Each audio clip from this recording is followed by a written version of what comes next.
নমস্কার, Rishibani institute of Vedic অ্যাস্ট্রোলজির পক্ষ থেকে স্বাগত জানাই আজকের জ্যোতিষ আলোচনায়। আমি শান্তনু আপনাদের সঙ্গে। আলোচ্য বিষয় বিশুদ্ধ জ্যোতিষ। আমরা আলোচনা করব সিংহ রাশি এবং নাগদোষ, সর্পসাপ দোষ সম্পর্কে।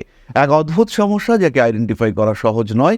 পূর্বজন্মের কৃতকর্মের ফল বা পূর্বপুরুষের কৃতকর্মের ফল ভোগ করতে হয় আপনাকে। আর এটাই হলো নাগদোষ বা নাগযোগ। পৌরাণিক যুগের বিভিন্ন আখ্যান বা উপাখ্যানে আমরা নাগ গোষ্ঠী বা নাগকুল, নাগলোক ইত্যাদি সম্পর্কে বহু তথ্য প্রাপ্ত হয়ে থাকি। বিভিন্ন মহাশক্তিধর সর্পের কথা আমরা জানতে পারি। আমরা শ্রীকৃষ্ণের সাথে কালিয়া নাগের যুদ্ধ সেটা জেনেছি। আমরা পরীক্ষিতের উপর তক্ষকের আক্রমণ সম্পর্কে জেনেছি। আমরা অর্জুনের উপর অশ্বসেনের আক্রমণ এটা জেনেছি।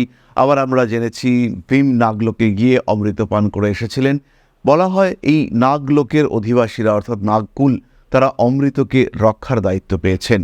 অর্থাৎ দেবতারা যে অমৃত পান করেন সেই অমৃতের রক্ষা এটা নাগলোকের অধিবাসীরা করে থাকেন। নাগ সম্প্রদায় তাদের বর্ণনা পুরাণে কিন্তু সম্পূর্ণ আলাদাভাবেই করা হয়েছে। তারা কিন্তু কখনোই সাধারণ সাপ নয় এবং তাদের সেই ক্ষমতা সেটা কিন্তু ছিল। যাই হোক না কেন, বর্তমান যুগে জন্মকুণ্ডলিতে থাকতে পারে সর্পসাপ যোগ। প্রত্যেকটি রাশি বা লগ্নের মানুষের জন্মকুণ্ডলিতে থাকতে পারে এই সর্পসাপ যোগ। এর কারণ যাই হোক না কেন, ফলাফল অতি বিচিত্র। কুণ্ডলিতে যদি এই যোগ থাকে সেটা কিন্তু অনেকটা অদৃশ্যভাবে থাকে। আমরা যেহেতু আজকে সিংহ রাশির আলোচনা করব, হতেই পারে সিংহের দ্বাদশে শনিদেব অবস্থান করে রয়েছেন। জাতক ভাবছে, বাহ কি সুন্দর যোগ, আমার তো বিদেশে চাকরি হবে, প্রচুর টাকা পয়সা হবে। ষষ্ঠপতি দ্বাদশে অবস্থান করে রয়েছে, ষষ্ঠ ভাবকে দেখছে, প্রচুর পরিশ্রম করব, প্রচুর টাকা আয় করব। সৃষ্টি হচ্ছে বিপরীত রাজযোগ, ফলে জীবনে উন্নতি কে আটকায়। কিন্তু এই যে দ্বাদশে অশ্লেষা নক্ষত্রে শনিদেব অবস্থান করে রয়েছেন, এর ফলে সৃষ্টি হয়েছে সর্পসাপ যোগ। এবং এই জাতক যতবার জীবনে অগ্রগতি করার চেষ্টা করবেন, শেষ মুহূর্তে এসে তরি কিন্তু ডুববে। বলা হয় তীরে এসে তরি ডুববে। তীরে এসে নয়, একদম নৌকো পৌঁছে গেছে, আপনি পা বাড়িয়ে দিয়েছেন, ঘাটে উঠবেন, নৌকো থেকে আপনার পা ঘাটের দিকে এগিয়েছে, সেই অবস্থায় বিপদ, সেই অবস্থায় আপনি সমস্যায় পড়লেন। অর্থাৎ একদম শেষ মুহূর্তে এসে সমস্যা সৃষ্টি হলো। এটাই হলো সর্পসাপ যোগের প্রভাব। নাম যশ প্রভাব প্রতিপত্তি অটুট ছিল, কিন্তু একটা দিনে একটা সিঙ্গল ইভেন্ট আপনার জীবনকে শেষ করলো। এটাই সর্পসাপ যোগ। একটা সিঙ্গল ডিসিশন, রিজিড ডিসিশন আপনার ক্যারিয়ার, আপনার জীবনকে প্রায় শেষ করে ফেললো। এটা হতে পারে সর্পসাপ যোগ। রাহু কেতু জনিত সমস্যা, শনি সম্পর্কিত সমস্যা, তার সঙ্গে অশ্লেষা নক্ষত্র, শনি কেতু সম্পর্ক ইত্যাদির কারণে সৃষ্টি হতে পারে এই সর্পসাপ যোগ। প্রত্যেকটি যোগের উৎস আলাদা। যদি শনি কেতু সম্পর্ক যুক্ত হয়ে তৃতীয় অবস্থান করে এবং সেটা সর্পসাপ যোগের ইন্ডিকেটর হয়, সেই ক্ষেত্রে আপনার এই জন্মের কৃতকর্ম, এই জন্মের কোনো সর্পহানি, সেটা আপনাকে কিন্তু সমস্যার মধ্যে ফেলছে। আবার যদি এই কম্বিনেশন আপনার দ্বাদশে, আপনার অষ্টমে হয়, শনি কেতু সম্পর্কের কারণে এই কম্বিনেশন সৃষ্টি হতে দেখতে পাওয়া যায়, শনি রাহু সম্পর্ক করে, এই ক্ষেত্রে কিন্তু এই সর্পসাপ যোগের উৎস লুকিয়ে রয়েছে আপনার পূর্বপুরুষের জন্মকুণ্ডলিতে, বা আরও স্পেসিফিক্যালি বলা যেতে পারে আপনার পূর্বপুরুষের কৃতকর্মের মধ্যে। পূর্বপুরুষের যে কর্মফল সেটা আপনাকে এই জন্মে এসে ভোগ করতে হচ্ছে। এটাই হলো সর্পসাপ যোগের প্রভাব। একটি শ্লোকে বলা রয়েছে, পুত্রস্থানে গতঃ রাহু কেতুর্বা যদি তিষ্ঠতি পূর্ব জন্ম কৃতঃ সাপঃ সর্পসাপ ইতি শ্রিতঃ। যদি রাহু বা কেতু পঞ্চমে অবস্থান করেন, সেই ক্ষেত্রে পূর্বজন্মকৃত সাপ সর্পসাপ হিসেবে গণ্য করা হয়। অপর একটি সংস্কৃত শ্লোকে আমরা পাই, রাহু কেতু পীড়িতে লগ্নে চন্দ্রে চ সংস্থিতে সর্প হত্যা কৃতং পাপং ভোগে দুঃখং প্রযচ্ছতি। রাহু কেতু যদি পীড়িত লগ্ন বা চন্দ্রে সংস্থিত হয়ে থাকে, সেই ক্ষেত্রে সর্প হত্যা ভয় সৃষ্টি হতে দেখতে পাওয়া যায় এবং এই সাপ বা এই পাপ সেটা প্রবল দুঃখ বয়ে নিয়ে আসে। সুতরাং সর্পদোষ হলো এমন একটি দোষ যা পূর্বজন্মের কৃত পাপ, পূর্বপুরুষের কৃত পাপ এই জন্মে ভোগ করতে বাধ্য করে, বা এই জন্মের কৃত পাপ সেটা আপনার পরবর্তী জন্ম অথবা পরবর্তী প্রজন্ম, এই দুটোকেই ডিস্টার্ব করতে পারে। অর্থাৎ আপনার সন্তান, আপনার নাতি নাতনি, তারাও কিন্তু শিকার হতে পারে এই সমস্যার। যাই হোক না কেন, সিংহ রাশি বা লগ্নের মানুষরা ইন জেনারেল ভীষণ রিজিড, ভীষণ স্ট্রং মেন্টালিটি এবং পার্সোনালিটিতে বিলং করেন তারা। তাই তাদের জন্মকুণ্ডলিতে এই সর্পসাপ যোগ যে মারাত্মক ঘাতক হবে তা কিন্তু আমি আশা করি না। ব্যক্তিগতভাবে আমার মত, যদি সিংহ রাশি বা লগ্নের মানুষদের কুণ্ডলিতে রবি বলবান থাকে তাহলে সর্পসাপ যোগ বিশেষ কার্যকরী হয় না। কিন্তু যদি রবি বলবান না থেকে দুর্বল থাকে এবং সর্পসাপ যোগ যদি বলবান থাকে, সেই ক্ষেত্রে জীবনের প্রতি পদে সমস্যা থাকবে। প্রতি পদে আপনার সমস্ত গুছিয়ে যাওয়া কাজ সমস্তটাই পণ্ডশ্রমে পর্যবসিত হবে। সমস্ত কাজকর্মের আলটিমেট রেজাল্ট সেটা জিরো হবে। আবার কিছু কিছু মানুষের ক্ষেত্রে আমি এটাও দেখেছি, চরম সাফল্যের দিকে এগিয়ে গেছেন, এগিয়ে গিয়েও শেষ পর্যন্ত দেখতে পাওয়া গেছে যে আলটিমেটলি একটা জায়গাতে এসে আপনাকে থামতে বাধ্য হতে হয়েছে, আর সেটা সাফল্যের খুব কাছাকাছি জায়গায়, এবং সেটা সেই সাফল্যের খুব কাছাকাছি জায়গায় যেটার জন্য আপনি সারা জীবন অপেক্ষা করে রয়েছেন। সেই সময় থেকে ফিজিক্যাল মেন্টাল ট্রমা আপনাকে অ্যাটাক করলো, বিপদে পড়লেন আপনি, সমস্যার মধ্যে জড়িয়ে পড়লেন আপনি, অশান্তি অস্থিরতা গ্রাস করলো আপনাকে, যেটা সম্পূর্ণই দুর্ভাগ্য হিসেবে আপনার বিবেচনা হবে। এমন একটা ঘটনা জীবনে ঘটলো যার কারণে আপনাকে অনেক অনেক অনেক পিছিয়ে আসতে হলো, আপনার অগ্রগতি পুরোপুরি বাধাপ্রাপ্ত হলো। এরকম ঘটনা, এরকম বিষয় কিন্তু আপনার জীবনে ঘটতেই পারে, এরকম বিষয় কিন্তু আপনার ক্ষেত্রে আসতেই পারে যদি আপনার কুণ্ডলিতে এই সর্পসাপ যোগের অস্তিত্ব থাকে। জন্মকুণ্ডলিতে সিংহ লগ্ন বা রাশির মানুষদের যদি নাগ দোষ বা সর্পসাপ দোষ উপস্থিত থাকে, আপনি রিয়েলাইজ করবেন, আপনার মনে হবে যে শেষ হবে তো। আত্মবিশ্বাসে টইটম্বুর মানুষ আপনি, প্রচুর আত্মবিশ্বাস, আপনি জানেন আপনি শেষ করতে পারবেন, আশেপাশের মানুষরা আপনার দিকেই তাকিয়ে রয়েছে। কিন্তু এই অবস্থায়, এই জায়গায় দাঁড়িয়ে আপনি কতটা স্ট্রং ডিসিশন নিতে পারবেন, সেখানে দুর্ভাগ্য কতটা আপনাকে পিছিয়ে দেবে।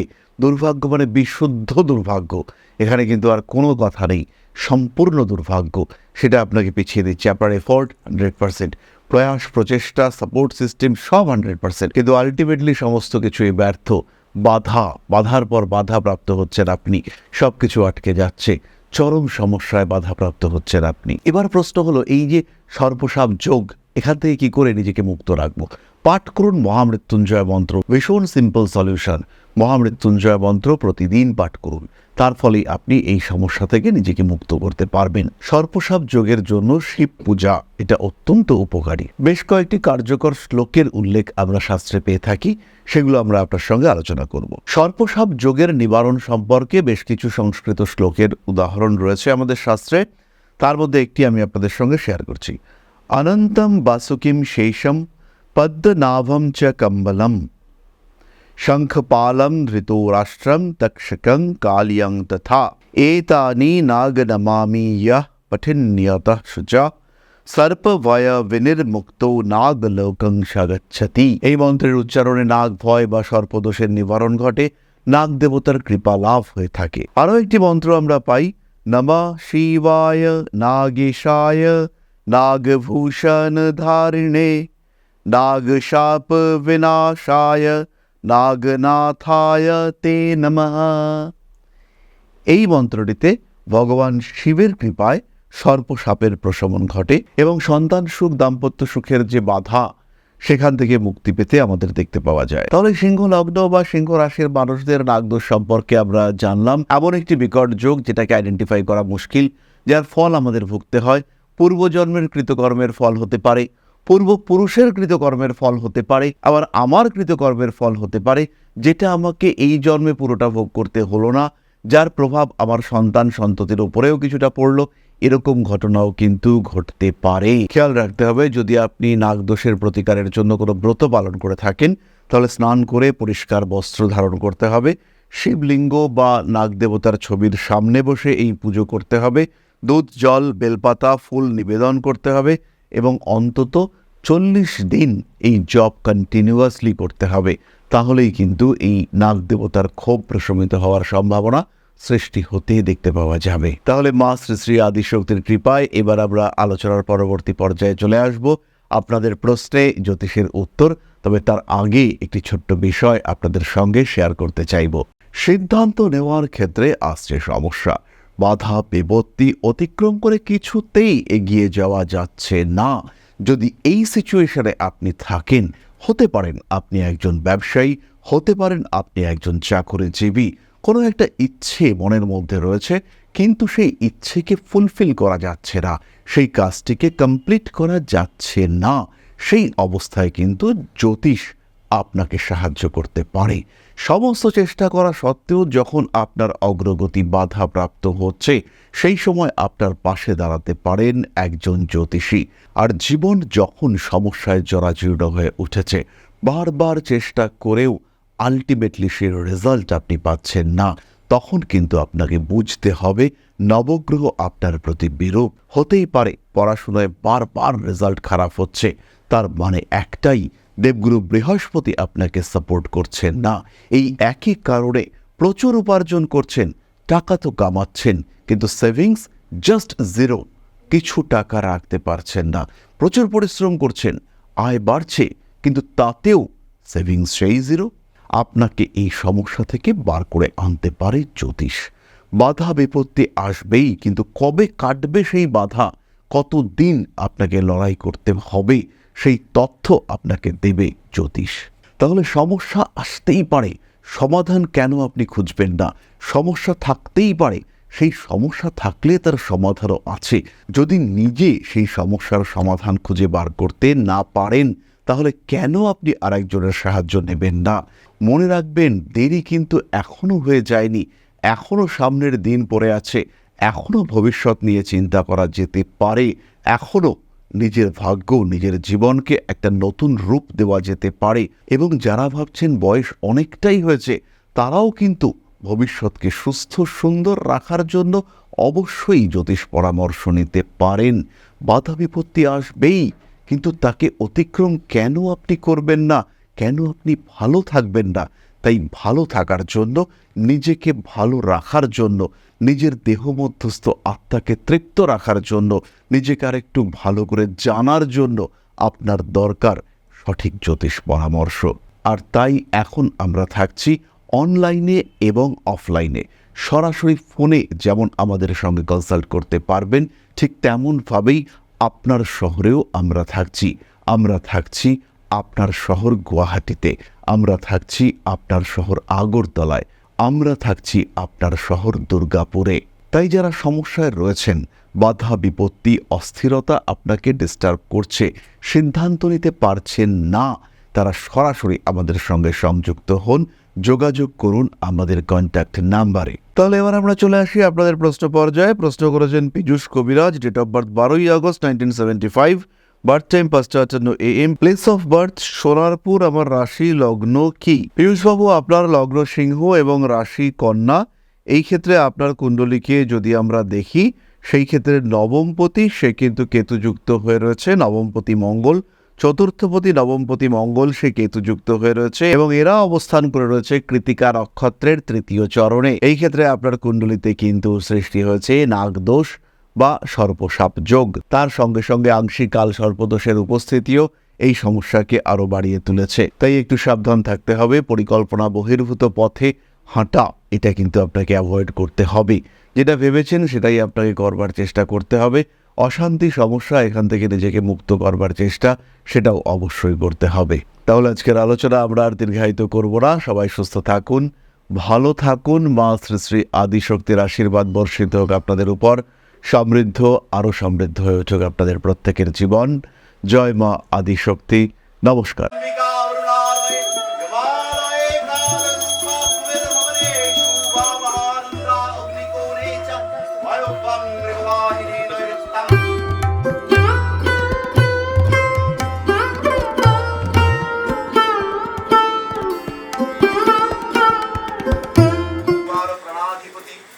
दक्षिणा कालिका परिषदाय स्वाहा।